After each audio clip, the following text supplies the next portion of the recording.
জাতি। কে বলতেছেন বলেন তো? আল্লাহ বলতেছেন আমরা শ্রেষ্ঠ জাতি। এখন প্রশ্ন যদি করি, বলেন তো পৃথিবীর মধ্যে সবচেয়ে নিকৃষ্ট জাতিতে পরিণত হয়েছে এখন কারা? মানুষরা। মানুষ একটা নিকৃষ্ট জাতিতে কর্মের কারণে পরিণত হয়ে গেছে। অথচ আল্লাহ কোরআনে বলছেন কুনতুম খায়রা উম্মাত, তোমরা শ্রেষ্ঠ জাতি, তোমাদেরকে শ্রেষ্ঠ উম্মত হিসেবে আমি দুনিয়ায় পাঠাইছি। সুবহানাল্লাহ। তা'মুরুনা বিল মা'রুফ, তোমাদের কাজ হলো মানুষকে সৎ কাজে আদেশ করা।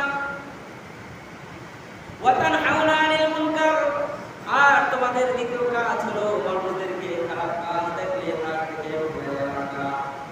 এটা হলো এই উম্মতের কাজ। অথচ এই উম্মত খারাপ কাজ দেখলে মন আরো বেশি লাফায়, খারাপের দিকে আমাদের মন মানসিকতা বেশি দৌড়ায়, কিন্তু ভালো দেখলে আমাদের মন আগায় না। কি বলেন ঠিক না? এখন ভালো জিনিস দেখলে আমাদের কাছে কি লাগে না? ভালো লাগে না, কিন্তু মজা লাগে না। কিন্তু খারাপ একটা জিনিস যদি দেখে, দেখবেন ওটার প্রতি মানুষ আকৃষ্ট হয়ে এমন ভাবে আকৃষ্ট হয় যেন জান প্রাণ সব দিয়ে দেয় তার জন্য। অথচ ভালো জিনিসের জন্য তাদের মন কাঁদে না। আমরা নামাজ পড়ি, নামাজের পরে আমরা 30 লাইন দেখি যে কেমনে মানুষ আল্লাহর ঘর থেকে, এই জায়গায়, পবিত্র জায়গা থেকে তারা বের হয়ে যায়। মানে প্রতিযোগিতা শুরু হয়ে যায়। কি জন্য?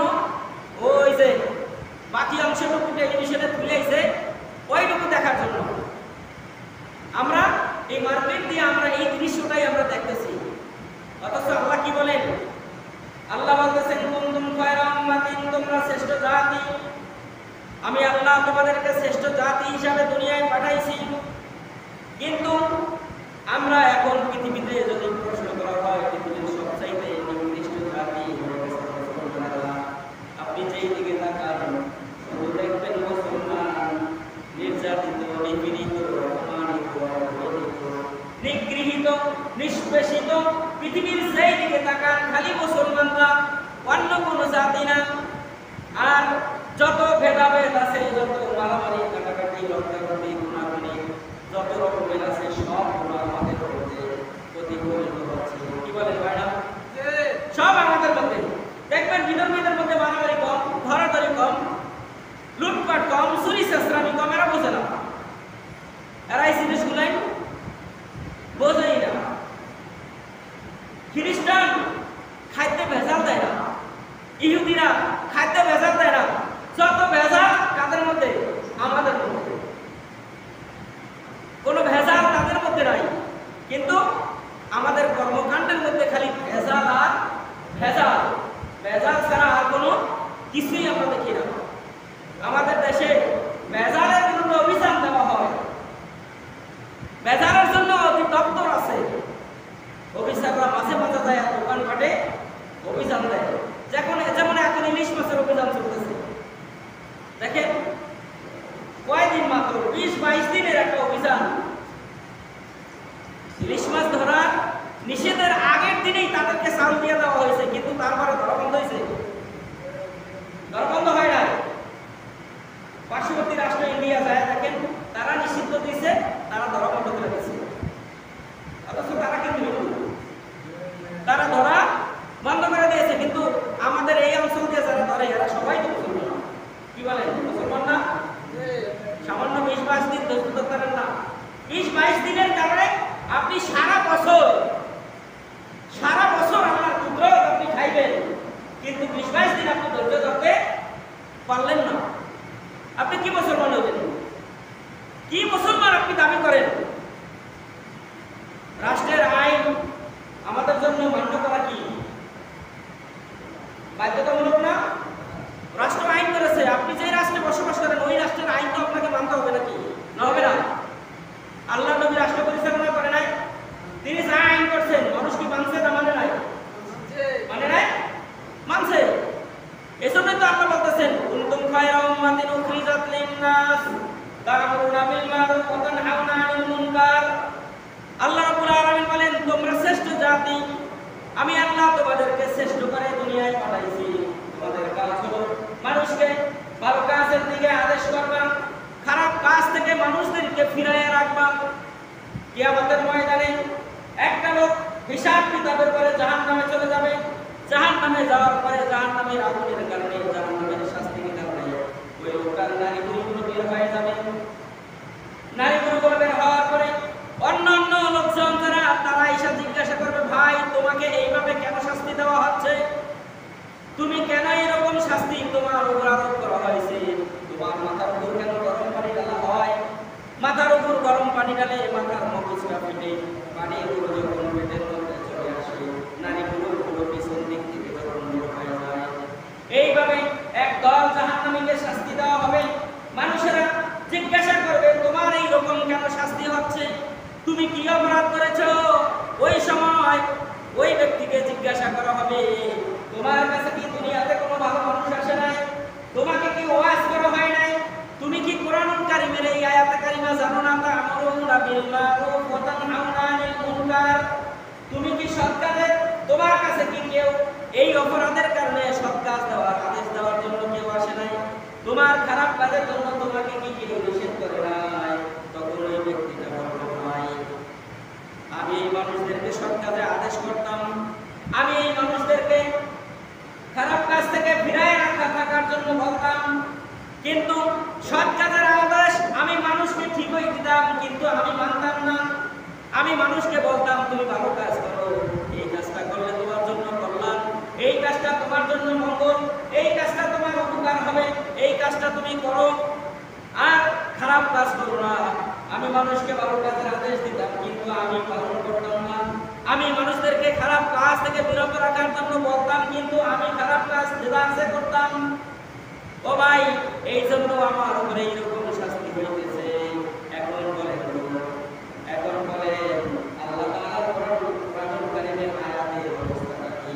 আমরা মানুষদেরকে ভালো কাজে আদেশ করি, কিন্তু আমরা পালন করি না।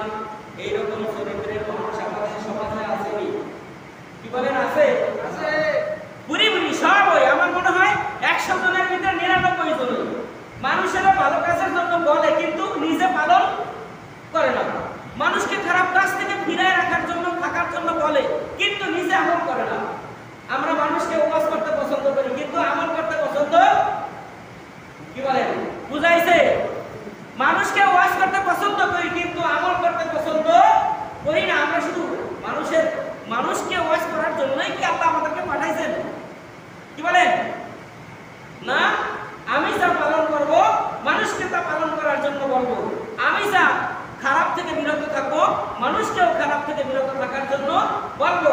যখনই আমার এবং আমার শ্রোতাদের অবস্থা এক হয়ে যায়, তখনই তো সমাজ পরিবর্তন হয়ে যাবে। না হবে, এর ছাড়া হবে? একটা মানুষ, আমি আপনাদেরকে ভালো কাজ করার জন্য বললাম, আল্লাহ না করুক একটা খারাপ কাজ আমার মানুষ দেখেই ফেলছে যে আমি করছি, তখন কি বলবে সবাই? হুজুর আপনি তো জুমায় তো বড় বড় বয়ান দিলেন খারাপ কাজ থেকে ফিরা থাকার জন্য, কিন্তু এখন তো আপনিই করেন। কিরকম এরকম বলবে না? কি বলেন? মানুষ বলবে কি বলবে না? এজন্য আল্লাহ বলছেন, সাবধান, আমি আল্লাহ তাআলা তোমাদেরকে শ্রেষ্ঠ জাতি হিসাবে, শ্রেষ্ঠ উম্মত হিসাবে আমি তোমাদেরকে দুনিয়ায় পাঠাইলাম। তোমাদের কাজ হলো মানুষদেরকে ভালো কাজে আদেশ করা, খারাপ কাজ থেকে মানুষদেরকে ফিরায় রাখা। আমার আল্লাহ রাব্বুল আলামিন কোরআনুল হাকীমের অন্য আয়াতে কারিমায় বলতেছেন, ইয়া আইয়ুহাল্লাযীনা আমানু। আল্লাহ তাআলা দুনিয়ায় বহুবার বহু আয়াতে কারিমায় আল্লাহ তাআলা আমাদেরকে ডাক দিয়েছেন। ঈমানদার বলে আল্লাহ রাব্বুল আলামিন আমাদেরকে ডাক দিয়েছেন, ওহে দুনিয়ার মানুষেরা তোমরা শোনো, আমি আল্লাহ তোমাদেরকে ইয়া আইয়ুহাল্লাযীনা আমানু, ঈমানদার বলে আমার আল্লাহ ডাক দিয়েছেন, হে ঈমানদারেরা, হে মুমিনেরা, হে মুত্তাকিনেরা, তা'মুরুনা বিল মা'রুফ, তোমরা মানুষদেরকে সৎ কাজে আদেশ করো, ওয়া তানহাউনা আনিল মুনকার, আর খারাপ কাজ দেখলে তোমরা বাধা দাও। খারাপ কাজ থেকে নিজেরাও বিরত থাকো, মানুষদেরকেও খারাপ কাজ থেকে বিরত রাখো। কিন্তু আল্লাহ রাব্বুল আলামিন বলেন, যদি তোমরা এই কাজটা করতে পারো তাহলে আমি আল্লাহ তোমাদেরকে তুফলিহুন, তাহলে তোমরা সফলতা পাবে, তাহলে তোমরা সফলতা অর্জন করতে পারবে। ও মুসলমান, আমরা নিজেরা যদি ভালো কাজে মানুষদেরকে আদেশ করি, উদ্বুদ্ধ করি, আল্লাহ বলেন এর পুরস্কার হলো পরকালে আমি আল্লাহ তাদেরকে জান্নাত দান করে দেব। হযরত ওমর রাদিয়াল্লাহু খলিফাতুল মুসলিমিন হযরত ওমর মিশরের গভর্নর করে পাঠাইলেন হযরত আল্লাহর নবীর সাহাবী আমর ইবনে আস রাদিয়াল্লাহু তাআলা আনহুকে আল্লাহর নবী মিশরের গভর্নর করে পাঠাইলেন। গভর্নর হয়ে পাঠানোর পরে তিনি মানুষদেরকে দাওয়াত দিতেছেন। আমর ইবনে আস রাদিয়াল্লাহু তাআলা আনহু মিশরের যখন গভর্নর, ওই সময় মিশরের যে নীল নদ ছিল, নীল নদে কোনো পানি ছিল না, শুকায় গেছে। খরার সিজন, একেবারে এই নদীটা এমন ভাবে শুকাইছে,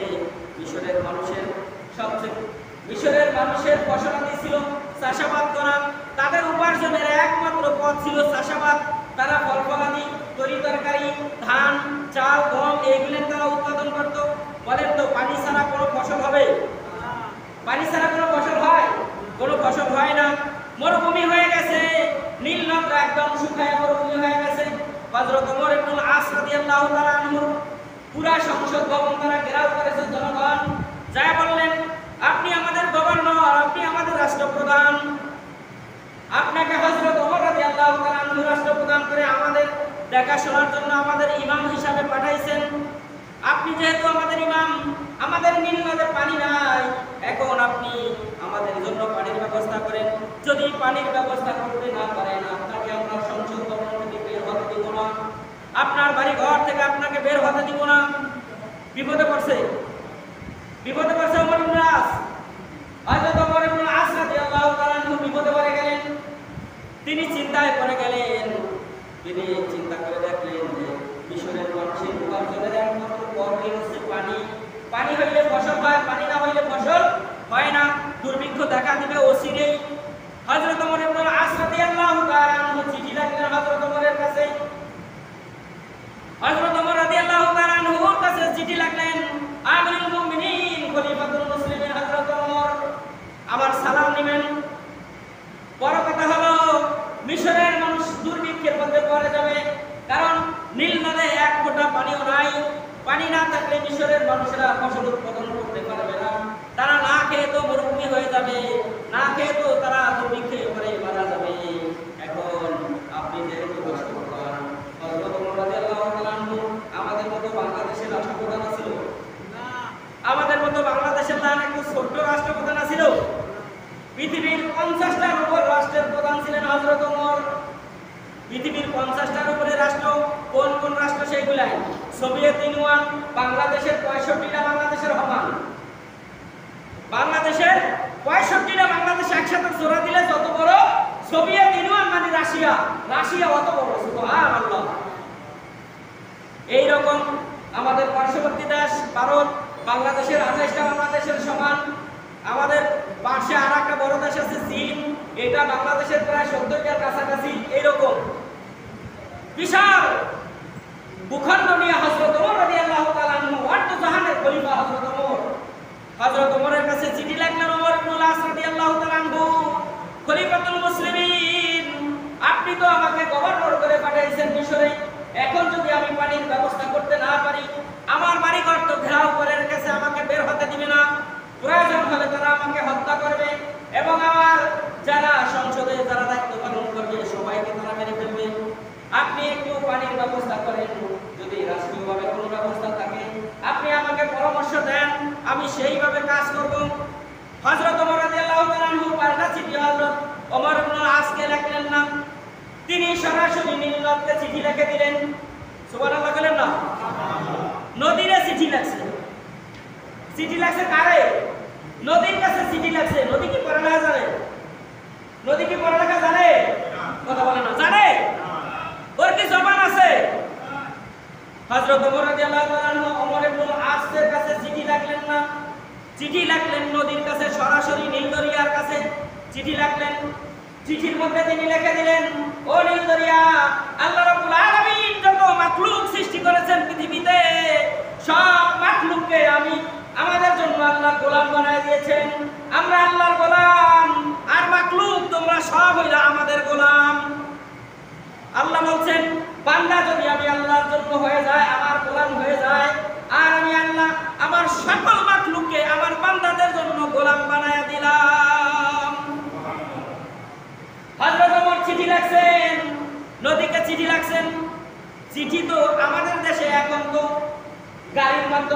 চিঠি আদান প্রদান করা হয়, ফ্যাক্সে আদান প্রদান করা হয়। আগে সাইকেল দিয়া বাড়ি বাড়ি ডাক সরকারেরা চিঠি দিয়ে আসতো, কাঁধের উপর বস্তা লইয়া দিত কিনা? এই চিঠি আছে, চিঠি ডাক দিত নি? তাও তো 2 দিন 3 দিন 5 দিন 7 দিন 10 দিন যাইতো তার সময়। ঢাকা থেকে একটা চিঠি আমাদের এখানে আসতে 1 সপ্তাহ 10 দিন যাইতো না। এখন তো দিনাদিনের মধ্যে কুরিয়ারে, দিনাদিনি ফ্যাক্সে মুহূর্তের মধ্যে চলে আসে, ইমেলের মাধ্যমে মুহূর্তের মধ্যে চলে আসে। আপনি সেন্ড করলেই সাথে সাথে যার কাছে পাঠাবেন তার কাছে চলে যায়। কিন্তু হযরত ওমরের শাসনামলে সেই সময় ইমেল ছিল না, ফ্যাক্স ছিল না, ইন্টারনেট ছিল না, ফেসবুক ছিল না, টুইটার ছিল না, ছিল নাকি? ইনস্টাগ্রাম ছিল না, কোনো গাড়ি করা, কোনো ডাক পিয়ন ডাক করার ব্যবস্থা ছিল না। এক দেশ থেকে আরেক দেশে হেঁটে হেঁটে যেতে হতো চিঠি নিয়ে। একদিন 2 দিন নয়, মদিনা থেকে মিশরের দূরত্ব প্রায় 4-5 হাজার মাইল। হযরত ওমর রাদিয়াল্লাহু তাআলা আনহুর চিঠি আসতে 2 মাস সময় লেগেছে। হযরত ওমরের কাছে চিঠি আসার পরে তিনি চিঠি লিখে দিলেন, মানুষেরা অপেক্ষায় রইল হযরত ওমর রাদিয়াল্লাহু তাআলা আনহুর জবান থেকে কি বের হয়, কি সিদ্ধান্ত হযরত ওমর দেন। এই জন্য মিশরের মানুষের অপেক্ষায়। 2 মাস পরে চিঠি যখন ওমর ইবনুল আসের কাছে পৌঁছাইল, হযরত ওমর ইবনুল আস জনগণকে ডাকলেন, বললেন, ও জনগণেরা শুনো, হযরত ওমর রাদিয়াল্লাহু তাআলা আনহু আমার কাছে চিঠি লিখে যায়। চিঠি লিখছেন নদীর কাছে। এই যে চিঠি, এখন মানুষ হযরত ওমরকে ভালো বলবো না পাগল করবে। মানুষে কি নদীর কাছে চিঠি লিখে? পাঠাইছেন গভর্নর ওমরের কাছে, ওমর পাঠাইবেন গভর্নরের কাছে, কিন্তু পাঠাইছেন হযরত ওমর নদীর কাছে। এটা দেখা মানুষেরা হযরত ওমরকে নিয়ে ঠাট্টা মশকরি টিটকারি শুরু করে দিল। বলল, ওমর মনে হয় মাথা খারাপ লোক। বলেন তো হযরত ওমর কি মাথা খারাপ লোক? ওমরের সিদ্ধান্তের উপরে 1-2টা আয়াত নয়, আমার আল্লাহ হযরত ওমর যেখানে সিদ্ধান্ত দেন ওখানে আল্লাহর তরফ থেকে কোরআনের আয়াত নাজিল হয়ে যায়। যেমন তেমন কথা নাকি? যেখানে ওমরের সিদ্ধান্ত ওই জায়গায় আল্লাহর কোরআনের আয়াত নাজিল হয়। তার মানে বুঝতে হবে যে ওমর যে সিদ্ধান্তটা দেয় ওটার উপর আমার আল্লাহ সন্তুষ্ট, যার কারণে কোরআনের আয়াত আল্লাহ তাআলা ওই জায়গায় নাজিল করে দিয়েছেন। সুবহানাল্লাহ।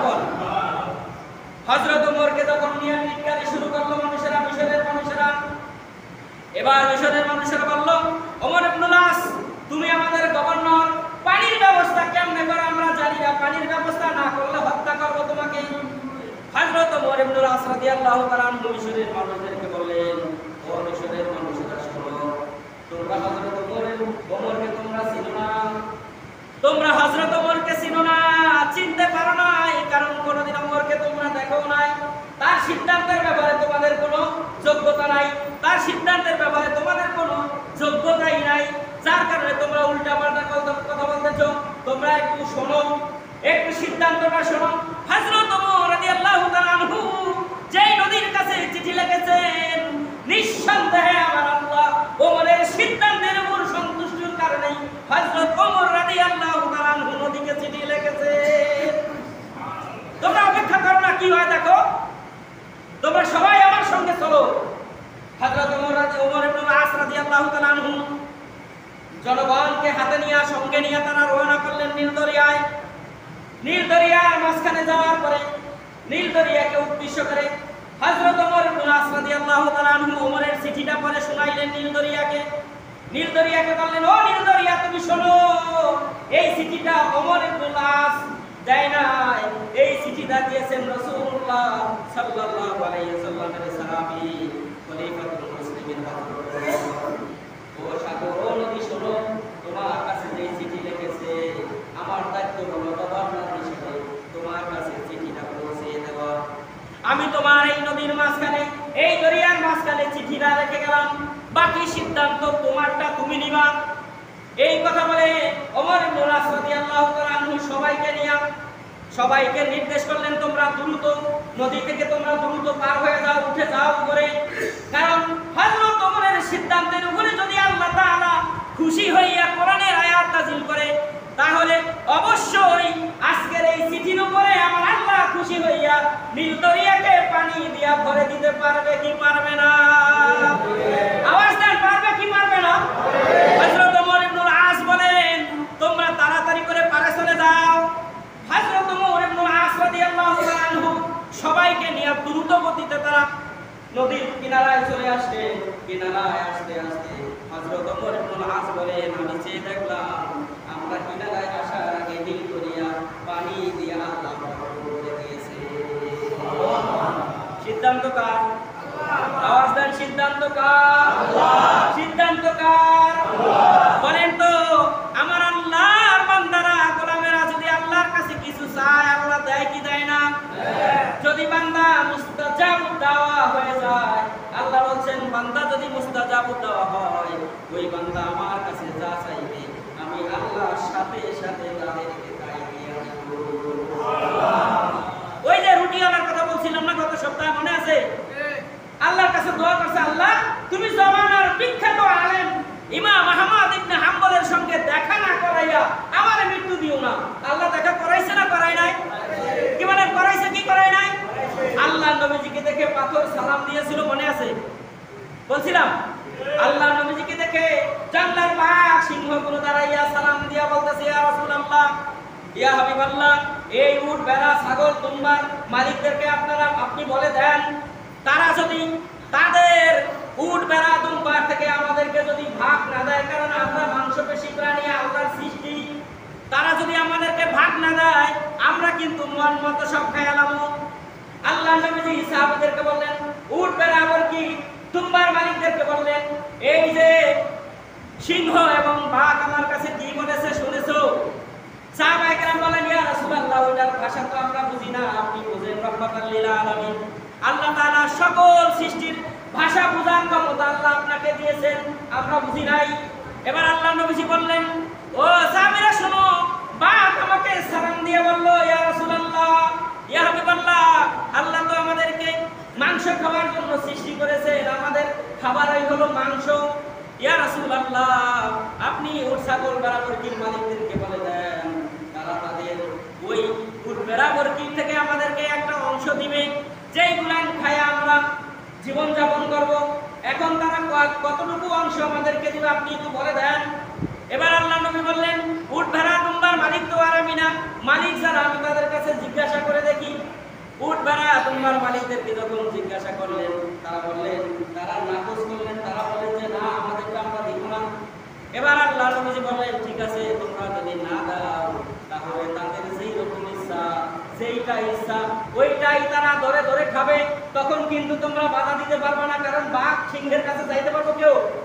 আর বাঘ সিংহ যেইটা তাদের নজরে পড়ে ভালো জিনিস তারা কিন্তু হুকনাটা বলে না, যেটা জুবান তাজা তুজা ওইটাই কিন্তু তারা ধরে। কি বলেন, ধরে কিনা? কারণ হুকনাটা দিলে খাইব কি? শুকনাটায় কিছু পাওয়া যাবে যাবে না, তা ভালো নাই খাবে। তার চেয়ে তোমরা যদি দিয়া দিতা তাইলেই ভালো হইতো, কিন্তু তোমরা যেহেতু রাজি না, আমি তাদেরকে বলে দেই, তোমাদের সামনে যেটা পারে তোমরা সেটা দিয়েই তোমরা তোমাদের জীবনকে বাঁচায় নিবে। আল্লাহ বলে তারা কি করছে? বাঁচায় নিছে। দেখেন আল্লাহর নবী সাল্লাল্লাহু আলাইহি ওয়াসাল্লাম সকল প্রাণীর ভাষা বুঝতেন। হযরত ওমর রাদিয়াল্লাহু তাআলা আনহু নদীকে বলছেন, নদী কি করেছেন? আল্লাহর হুকুমে নদীও সাথে সাথে পানি দিয়া ভরে দিয়েছে। সুবহানাল্লাহ। তাহলে আল্লাহ, এইজন্য আল্লাহ কোরআনুল কারীমে বলছেন, বান্দা তুমি যদি আমার হও আমি আল্লাহও তোমার হয়ে যাব। সুবহানাল্লাহ। কার কথা? আল্লাহর কথা। আমরা আল্লাহর হইতেও পারি নাই, আমরা কিছু চাইলে আমরা কিছু পাইও না। তাহলে আমরা মুস্তাজাব দাওয়া হইতে হইলে যে আমলগুলো করতে হয় সেই আমলই তো আমরা করি না। আমরা করি, আল্লাহ নবীজির চরিত্র ছিল প্রত্যেকদিন কমসে কম 100 বার তিনি ইস্তেগফার করতেন। আমরা কয়বার করি বলেন তো? আমরা কয়বার করি? 5 ওয়াক্তে 5 বার, নাইলে 2 বার করলে 10 বার, এর বেশি তো আর করি না। মুস্তাজাব দাওয়া হইতে হইলে সর্ব অবস্থায় আপনাকে আল্লাহর উপরে ইস্তেগফার করতে হবে, আল্লাহর কাছে ক্ষমা চাইতে হবে। বেশি বেশি ইস্তেগফার করবেন, আল্লাহ তাআলাকে মন থেকে ডাক দিবেন, দেখবেন আল্লাহ রাব্বুল আলামিন আপনার ডাকের সাথে সাথে সাড়া দিয়ে দিয়েছে। সুবহানাল্লাহ। আল্লাহ বলেন, ফাযকুরুনি আযকুরুকুম, বান্দা তুমি আমার জিকির করো, তার মানে আমাকে ডাকো, আমি আল্লাহ তোমার ডাকে সাড়া দেব। সুবহানাল্লাহ। আমরা তো আল্লাহকে ডাকিই না, আমরা তো আল্লাহকে ডাকিই না, ডাকলে সে আল্লাহ সাড়া দেবে। আল্লাহ যখন সূরা ফাতিহা যখন আমরা পড়ি, আল্লাহ বলেন, আমরা যখন বলি আলহামদুলিল্লাহি রাব্বিল আলামিন, বিশ্ব জগতের মালিক কি বলেন তো? সমস্ত প্রশংসা কার? আল্লাহ। আল্লাহ তখন কি বলে? পাল্টা আল্লাহ তাআলা আমাদেরকে বলে লিমানিল হামদ, ও বান্দা তুমি আমার কি প্রশংসা চাও, তুমি আমার কাছে কি সাহায্য চাও, তুমি আমার কোন জিনিসটা চাও, কোন অভাবে তুমি আমাকে ডাক দিয়েছো বলো। আমার অন্তর থেকে যদি আমি আল্লাহ তাআলাকে বলি ইহদিনাস সিরাতাল মুস্তাকিম, ওয়াল্লাহ আমার সকল সাহায্যই তো দরকার। আল্লাহ বলেন বান্দা তুমি যখন আমাকে একবার ডাক দিবা আমি আল্লাহ তোমার ডাকে কমসে কম 70 বার সাড়া দিয়ে দিব। আমরা ডাক দিব আল্লাহকে একবার, আল্লাহ বলছেন যে তোমার 70টা সমস্যার সমাধান নিয়ে আমি আল্লাহ তোমার সামনে সব সময় রেডি হয়ে থাকি। সুবহানাল্লাহ। আল্লাহ নবী বলেন যে আমাদের শাহরগটা আমাদের নাকের যত কাছে আমার আল্লাহ তার চাইতে বেশি কাছে। সুবহানাল্লাহ। আল্লাহ আমাদের এই গেটির রকগুলো আমাদের নাকের যত কাছে তার চাইতেও বেশি কাছে কে? আল্লাহ। আল্লাহ নবী সাল্লাল্লাহু আলাইহি ওয়াসাল্লাম যখন মক্কা থেকে মদিনায় হিজরত করলেন, দারে সুর নামক পর্বতের গুহায় যখন হযরত আবু বকরকে নিয়ে আল্লাহ নবী আশ্রয় নিলেন, যখন আবু জাহেলের বাহিনীরা একদম দারে সুর নামক গুহার একদম মুখের কাছে যখন চলে গেলে হযরত আবু বকর সিদ্দিক রাদিয়াল্লাহু তাআলা আনহু আল্লাহ নবীকে বলে ফেললেন, ইয়া রাসূলুল্লাহ এবার আর নিস্তার নাই, এবার আর আবু জাহেলের বাহিনীর কাছ থেকে বাঁচার কোনো উপায় নাই, একদম গুহার মুখে চলে আসছে তারা, আমাদেরকে আর বাঁচতে তারা দিবে না।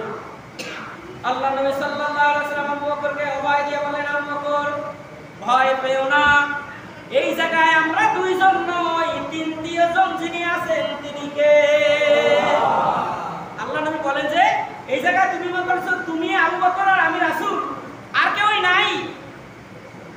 হযরত আবু বকর বললেন, ইয়া রাসূলুল্লাহ আমরা তো দুইজনই দেখতেছি মাত্র এখানে। আল্লাহ নবী বললেন, আবু বকর এই জায়গায় আমরা দুইজন নই, তিন নাম্বার যিনি আছেন সাহায্য নিয়ে আমাদের পাশে দাঁড়িয়ে আছে তিনি কে? আল্লাহ। আল্লাহ রাব্বুল আলামিন কোরআনে বলছেন, বান্দা তুমি সেই জায়গায় একলা মনে করবে, তুমি একলা না, দ্বিতীয়জন যিনি তিনি আমি আল্লাহ। সুবহানাল্লাহ। যেই জায়গায় দুইজন তিন নাম্বার জন আমি, যেই জায়গায় চারজন ওই জায়গায় 5 নম্বর জন আমি আল্লাহ। ও বান্দা ভয় নাই, শুধুমাত্র আমি আল্লাহর উপর যদি তাওয়াক্কুল করতে পারো, আমার উপর যদি ঈমান আনতে পারো, আমি আল্লাহ তোমাকে সাহায্য নিয়ে সামনে হাজির হয়ে যাব। সুবহানাল্লাহ। তাহলে আল্লাহর কাজ হলো বান্দাকে কি করা? সাহায্য করা। আর আমাদের কাজ হলো আল্লাহ তাআলার গোলামি করা। আল্লাহর সাহায্য পেতে হলে আমাদেরকে কি করতে হবে? আল্লাহর গোলামি করতে হবে। আমরা তো গোলামিই করি না।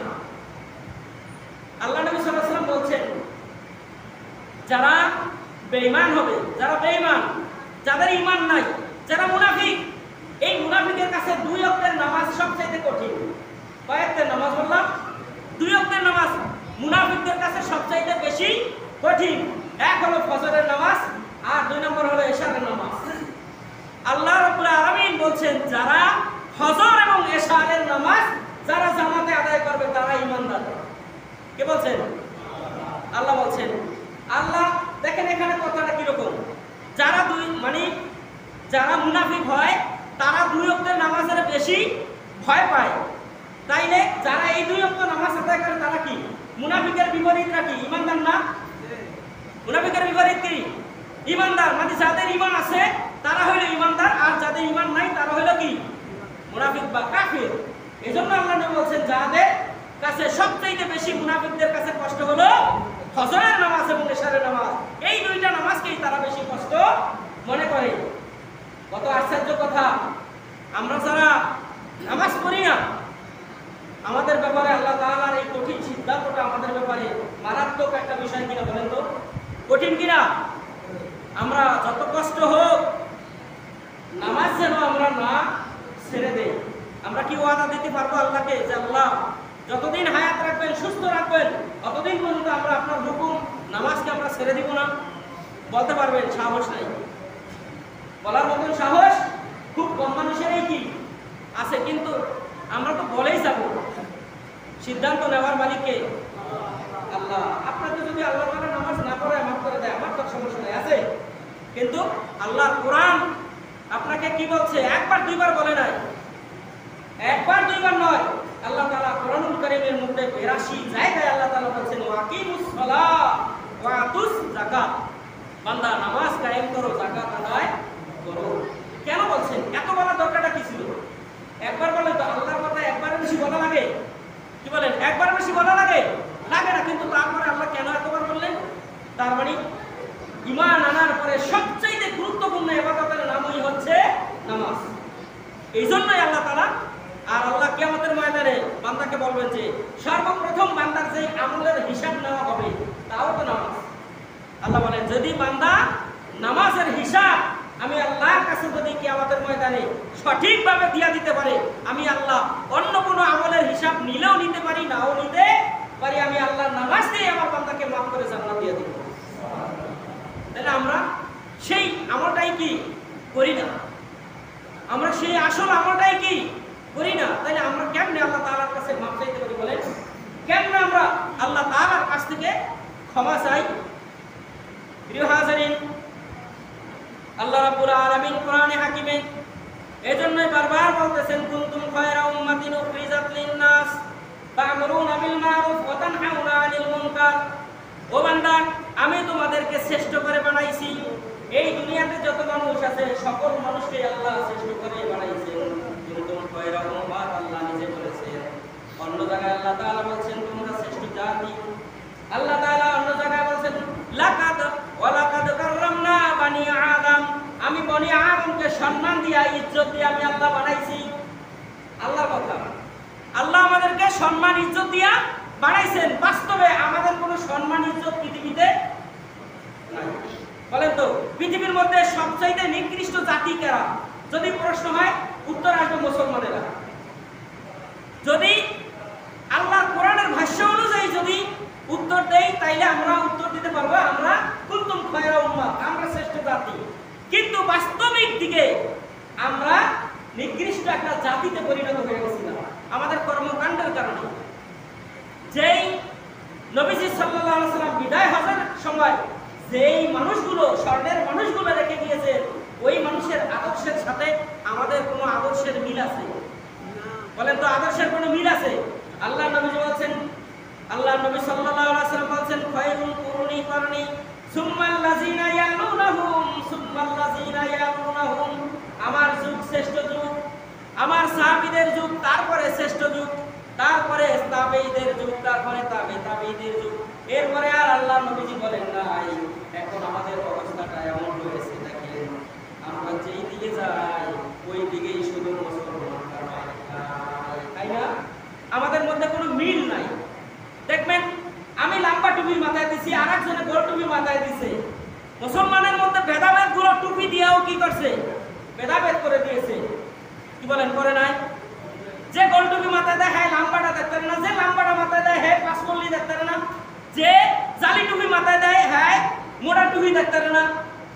আমাদের মধ্যে এরকম ভেদাভেদ না? এই ভেদাভেদটা কি হিন্দু, খ্রিস্টান, ইহুদি, বৌদ্ধরা বানাইছে না আমরা? কথা বলেন না? কারা বানাইছে? আমরাই তো বানাইছি। আমরা বানাইয়া আমরা কি করছি? আমরাই আমাদের মধ্যে ভেদাভেদ বানাইয়া আমরা কি করতেছি? নষ্ট হয়ে গেছি। আমরা নষ্ট হয়ে গেছি। আমরা কুনতুম খায়রা উম্মাতের মধ্যে আমরা এখন আর নাই। অথচ আল্লাহ নবীর সারাটা জীবনের চেষ্টাই ছিল সকল ঈমানদার, সকল মুসলমান যেন এক প্ল্যাটফর্মে থাকে, একসাথে যেন থাকে। যতদিন মুসলমানেরা এক ছিল ততদিন পর্যন্ত পৃথিবীর কোন রক্তচক্ষু মুসলমানদেরকে ভয় দেখাইতে পারে না। কি বলেন? পারছে? হযরত ওমর মসজিদে নববীর মেম্বারে খুতবা দিতেছেন।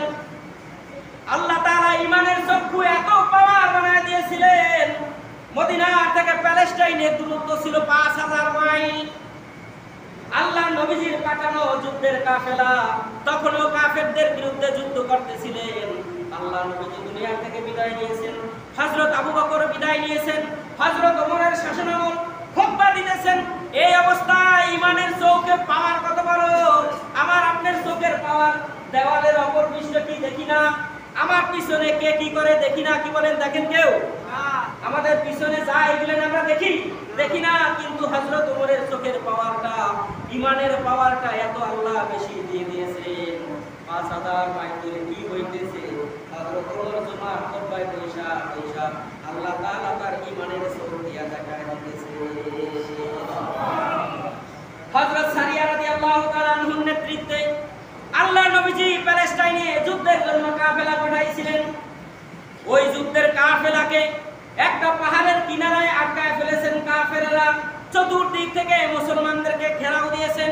কিছুক্ষণের মধ্যে মুসলমানদের উপর অতর্কিত হামলা হবে। সকল মর্দে মুজাহিদ হাফেজে কোরআন সহকারে আল্লাহর নবীর অসংখ্য সাহাবায়ে কেরাম শাহাদাত বরণ করবেন। এই দৃশ্যটা আল্লাহ তাআলা হযরত ওমরের শাসনামলে ওমরকে দেখাইতেছেন স্বপ্নে, ঘুমের ঘরের স্বপ্নে না, দিনে স্বপ্নে। হযরত ওমর খুতবা দিতেছেন, জুমার খুতবা এই অবস্থায় তিনি দেখতেছেন সারিয়া রাদিয়াল্লাহু তাআলা আনহু সহ সকল সাহাবীদেরকে বেষ্টন করে ফেলেছেন। হযরত ওমর খুতবার মাঝখানে আশ্চর্য শব্দ ব্যবহার করলেন। খুতবার মধ্যে এমন শব্দ কোনোদিন কেউ শুনে নাই। হযরত ওমর ঘোষণা করলেন, ইয়া সারিয়াতু আলাল জাবাল, হে সারিয়া, তোমার দলবল সহকারে তুমি পাহাড়ের উপরে উঠে যাও, কারণ তোমার চতুর্দিকে কাফেররা বেষ্টন করে ফেলেছে। যে কোনো মুহূর্তে অতর্কিত হামলা করলে সবাই শাহাদাত বরণ করবা। অতএব আমি খলিফাতুল মুসলিমিন, আমি তোমাদের বাদশা, আমি তোমাদের খলিফা, আমি তোমাদের রাজা ঘোষণা করছি, তোমরা সকল দলবল নিয়ে পাহাড়ের উপরে ওঠো। 5000 মাইল দূরে যিনি আল্লাহর নবীর সাহাবী হযরত সারিয়া রাদিয়াল্লাহু তাআলা আনহু, তিনিও ছিলেন। তারও ঈমানের চক্ষু এত পাওয়ার ছিল, আল্লাহ তাআলা হযরত ওমরের কথাটা মুহূর্তের মধ্যে হযরত সারিয়ার কানের মধ্যে আল্লাহ ঢুকায় দিয়েছে। 5000 মাইল দূর থেকে ওমর দেখতে পাইলেন মুসলমানদেরকে আক্রমণ করার জন্য বেষ্টন করে ফেলেছে। হযরত ওমর তাদেরকে চিঠি পাঠিয়ে দিলেন, মুখ থেকে চিঠি পাঠাইলেন, ইয়া সারিয়াতু আলাল জাবাল, ও সারিয়া দলবল সহকারে পাহাড়ে ওঠো, নচেৎ হত্যার শিকার হয়ে যাবে। মুহূর্তের মধ্যে কানের মধ্যে আল্লাহ তাআলা সারিয়া হযরত ওমরের এই খুতবার মঞ্চ থেকে যে শব্দটা বের হয়েছে, শব্দটা সারিয়ার কানের মধ্যে আল্লাহ তাআলা ঢুকাই দিয়েছেন। সুবহানাল্লাহ। হযরত সারিয়ার কানের মধ্যে ঢুকলো, আমার খলিফা, আমার বাদশা আমাকে ঘোষণা করছে, ও সাহাবীরা শোনো, তাড়াতাড়ি করে পাহাড়ের উপরে উঠে যাও, কারণ হযরত ওমর আমাকে এইমাত্র মেসেজ পাঠাইছেন, আমাদের চতুর্দিকে কাফেররা বেষ্টন করেছে, আমাদেরকে হামলা করলে সবাই শাহাদাত বরণ করব, তাড়াতাড়ি পাহাড়ে ওঠো। সকল সাহাবীদেরকে নিয়ে যখন পাহাড়ে উঠলেন, নিচের দিকে তাকায় দেখলেন কাফেররা তাদের সহ সমস্ত পাহাড়গুলো চতুর্দিক থেকে আটকায় রেখেছে। সুবহানাল্লাহ। ঈমানের পাওয়ার 5000 মাইল দূরেও দেখা যায়। ঈমানের পাওয়ার কি অনেক বেশি। ঈমানের পাওয়ারের চাইতে এত পাওয়ার পৃথিবীতে কোনো পারমাণবিক বোমারও নাই। আফগানিস্তানে যখন আমেরিকা, রাশিয়া, ইসরায়েল, ফ্রান্স এরা যখন হামলা করেছিল, আফগানিস্তানের মানুষের কাছে কোনো অস্ত্রপাতি ছিল না। ওরা যেই বোমগুলো মারত, আফগানিস্তানের ইমানদাররা ওই বোমগুলো ধরিয়া গ্যাসের মতো ধরত, ওই বোমগুলো নিয়ে আবার কাফেরদের উপর নিক্ষেপ করত। আল্লাহু আকবার বলে, সুবহানাল্লাহ বলে। ওরা বোম মারত, ওই বোমগুলা মুসলমানেরা আল্লাহু আকবার বলে ক্যাচ ধরত, ওদের হাতের মধ্যে ফুটতো না। ওই বোমগুলো আবার তারা আল্লাহু আকবার বলে যখন কাফেরদেরকে নিধন করার জন্য যখন মারত, ওদের কাছে যায়া ওই বোমগুলো অটোমেটিক আল্লাহ তাআলা নষ্ট করে দিতেন। সুবহানাল্লাহ। এইভাবেই তারা মুসলমানরা বিজয় লাভ করছে। বদরের যুদ্ধের কথা শুনেন নাই? আল্লাহ নবীজির কাছে দুইজন ছোট ছোট বাচ্চা আইসা বললেন, ইয়া রাসূলুল্লাহ, আমরা যুদ্ধে যাব, আমরা মদিনার আনসারদের সন্তান, আমরা শুনেছি আবু জেহেল নাকি আপনাকে সবচেয়ে বেশি কষ্ট দিয়েছে, আমরা যুদ্ধে যাব এবং আবু জেহেলকে দুনিয়ার থেকে জনমের মতো বিদায় করব। আল্লাহ নবীজি বললেন, তোমাদেরকে অনুমতি দেওয়া যাবে না। দুইজন জোর করে আল্লাহ নবীজির থেকে অনুমতি নিলেন। তাদের হাতে কি ছিল? সাহাবায়ে কেরামের হাতে আল্লাহ নবী অস্ত্র দিতে পারেন নাই। খেজুরের ডাল, শুকনা ডাল ভেঙে আল্লাহ নবীজি সাহাবীদের হাতে তুলে দিয়েছেন, যাও যুদ্ধের ময়দানে, এটাই তোমার অস্ত্র। সাহাবীরা বলেন যে আল্লাহ নবীজির হাতের দেওয়া খেজুরের ডালগুলো দিয়া সাহাবীরা যখন আবু জেহেলের বাহিনীর উপরে আল্লাহু আকবার বলে যখন কোপ দিত, ধারালো অস্ত্র তাদেরকে কাটতো না, কিন্তু খেজুরের শুকনা ডাল যখন কাফেরের মাথার উপর পড়তো, কাফেরেরা ভাগ হয়ে দুইটা খণ্ড হয়ে দুই দিকে পড়ে যেত। তাও সুবহানাল্লাহ আসতে কোন নাকি? ঈমানই নাই আমাদের। আওয়াজ কেমনে দিতে হবে? এই ঈমানটাই আমাদের কি? ঈমানের জজবা বৃদ্ধি করার জন্য আল্লাহ নবীজির এরকম সুন্দর দৃশ্য কি আর পৃথিবীতে কোনোদিন হবে? এরকম ইতিহাস কি আর কোনোদিন হবে? আল্লাহ নবীজি শুকনা খেজুরের ডাল দিলেন, আল্লাহ নবীজির সাহাবীরা কাফেরদের উপর আঘাত করলেন, কাফেরদের ধারালো অস্ত্রতে মুসলমান কাটে না, কিন্তু আল্লাহ নবীর হাতের দেওয়া খেজুরের নাম দিয়ে যখন আল্লাহু আকবার বলে তখন কাফেরের উপর আক্রমণ করা হলো, দেখা গেল যে কাফেরদের মাথার উপর কোপ পড়েছে, কাফেররা দুইটা ফারিয়া দুইটা ভাগ হয়ে কাফের দুই দিকে পড়ে গেছে। এই হলো মুসলমানদের ইতিহাস। মুসলমান কখনো অস্ত্র দিয়ে যুদ্ধ করে না। মুসলমান কি দিয়া যুদ্ধ করে বলেন তো? ঈমান দিয়া। মুসলমান যুদ্ধ করে কি দিয়া? ঈমান দিয়া। মুসলমান কখনো আগে আক্রমণ করে না, আক্রান্ত হলে পরেই কেবল জবাব দেয়। যেমন মুতার প্রান্তরে হযরত আলী রাদিয়াল্লাহু তাআলা আনহু যখন গিয়েছিলেন, ওই যে 3 দিন যুদ্ধ হয়েছিল, এটা ঘটনা বলার সময় এখন নাই, তারপরে সংক্ষেপে 1 মিনিটের মধ্যে বলি যে ওই যুদ্ধের ময়দানে কাফেররা এত কোবাই ছিল, পাথরের উপর কোপ দেয়, পাথর কাটে না, কিন্তু খেজুরের শুকনো ডাল দিয়া কোপ দিলে পাথর 2 খণ্ড হয়ে যায়। সুবহানাল্লাহ। তাইলে তারা কি শুকনো ডাল হিসাব করে কোপ দিছে? কোপ দেয় না, তারা কোপ দিছে ঈমান দিয়া। ঈমান দিয়া কোপ দিয়েছে। আল্লাহ ঈমানের জজবা এত পাওয়ারফুল বানায় দিয়েছে।